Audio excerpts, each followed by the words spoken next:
यदि संभव हो तो रसोई घर के आसपास ही बैठकर भोजन ग्रहण करना चाहिए। यदि ऐसा न हो सके तो ऐसी जगह बैठकर भोजन करना चाहिए जहां से चूल्हे की आग दिखती हो। इससे अग्नि तत्व मजबूत रहता है। भोजन हमेशा जूते चप्पल उतार कर ही करें। शादी यदि फंक्शन में कभी कभी चलता है तो रसोई में कभी जूते चप्पल पहनकर भी खाना नहीं पकाना चाहिए। इससे माँ अन्नपूर्णा नाराज़ हो जाती है और उस भोजन में अपना आशीर्वाद प्रदान नहीं करती है। इसलिए इसका विशेष ध्यान रखा जाए तो आपके लिए बहुत ही फ़ायदेमंद साबित हो सकता है। आइए आपको कुछ और उपाय बताते हैं, इसे ध्यान से देखते रहें। देखिए, जिस घरों में गेंदे का पौधा या तुलसी का पौधा लगा हुआ होता है वहाँ कभी भी किसी तरह के टोने टोटके का असर नहीं होता। जिन घरों में संध्या काल में भगवान और तुलसी जी के सामने दीपक जलाया जाता है वहाँ आसानी से वास्तु दोष उत्पन्न नहीं होते हैं। जहाँ पर घर में काई वगैरह नहीं लगता है वहाँ पर वास्तु दोष की संभावना बिल्कुल भी नहीं होती है। इसलिए अपने घर में इतना काम तो आप कर ही सकते हैं। तुलसी का पौधा लगाइए, गेंदे का पौधा लगाइए और शाम के शाम दीपक जलाइए। उत्तर पूर्व में कैसा भी दोष हो, यदि उत्तर पूर्व यानी ईशान कोण दिशा में किसी भी प्रकार का दोष है तो आप इस दिशा को खाली करके इस दिशा में एक पीतल के बर्तन में जल भर कर रख दें। पीतल के बर्तन का पानी नित्य बदलते रहें। इससे आपका वास्तु दोष शीघ्र दूर हो जाता है और आपको आपके मनवांछित फल की प्राप्ति यथाशीघ्र हो जाती है। इसलिए आप इस उपाय को अवश्य अपनावें। आइए आपको वास्तुशास्त्र में कुछ और वास्तु दोष के उपाय बताते हैं। घर में माँ लक्ष्मी को आमंत्रित करने के साथ ही उन्हें सहेज कर रखने में जतन करना भी महत्वपूर्ण है। इसलिए नकदी और गहने जेवरात की अलमारियाँ दक्षिण या पश्चिम की दीवारों पर हो और उत्तर या पूर्व की ओर खुले। ख्याल रहे इन अलमारियों पर दर्पण न लगा हो। दर्पण लगता है तो उनमें अनेक प्रकार की समस्याओं का सामना भी करना पड़ता है। इसलिए इस बात को सहेज कर रखें कि जिस पैसे अलमारी में पैसे रखते हैं उसमें दर्पण नहीं लगाएं। यही आपके लिए बेहद कारगर उपाय है। धन के उपाय। धन प्राप्ति के लिए सोमवार की शाम को काले तिल और काले चावल मिलाकर किसी ब्राह्मण को दान कर दें।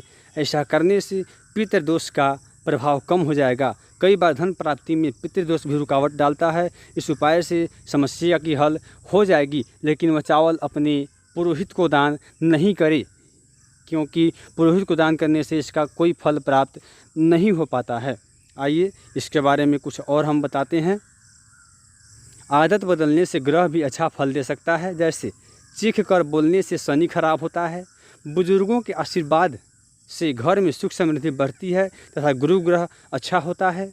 अपशब्द बोलने से, गालियां देने से गुरु और बुध खराब होते हैं। यदि आप भी गाली देने के शौकीन हैं तो बुढ़ापे में बिस्तर पर करने के लिए तैयार रहें और आप भी शनि ग्रह से प्रभावित हो सकते हैं। इसलिए अपनी आदत को बदलें और अपनी किस्मत को स्वयं भी चमका सकते हैं। आइए इसके बारे में हम आपको कुछ और बताते हैं कि सुबह में जब आप जगते हैं तो सबसे पहले अपने दोनों हथेलियों का दर्शन कर ले और उन्हें प्रणाम करके धरती पर पैर रखने से पहले धरती माता के हाथ से स्पर्श करके प्रणाम कर ले, उनसे क्षमा मांग ले कि हे धरती माता, आज हम प्रतिदिन आपके ऊपर दिन भर का जो कार्य करेंगे पैर रख करके, उसके लिए आप हमें क्षमा कर दें। इसलिए आपको क्षमा मिल जाएगा और अपना दिन भर का कार्य इसी प्रकार से कर सकते हैं। इसमें किसी प्रकार की समस्या कभी भी उत्पन्न नहीं होगी। आइए आपको कुछ और उपाय बताते हैं। ईशान कोण में वास्तु दोष। वास्तुशास्त्र के अनुसार घर का उत्तर पूर्व कोना बहुत ही शुभ और सकारात्मक माना जाता है। वास्तु में नल से लगातार पानी का टपकना शुभ नहीं माना जाता है।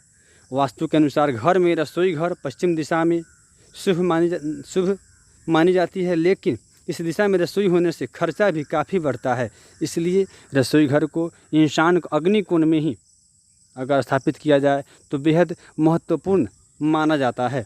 आइए आपको कुछ और उपाय बताते हैं कि खड़े होकर पानी क्यों नहीं पीना चाहिए। खड़े होकर पानी पीने से बॉडी में ज़रूरत से ज़्यादा एसिड रिफ्लक्स होने लगता है। ऐसे में एसिडिटी की प्रॉब्लम बढ़ सकती है। अगर यह वीडियो आपको अच्छा लगे तो इस चैनल को सब्सक्राइब कर दीजिए, लाइक कर दीजिए और अधिक से अधिक शेयर भी कर सकते हैं, जिससे कि दूसरे किसी आपके दोस्तों को इनका लाभ मिल सके और इसका भरपूर लाभ सभी लोग प्राप्त कर सके।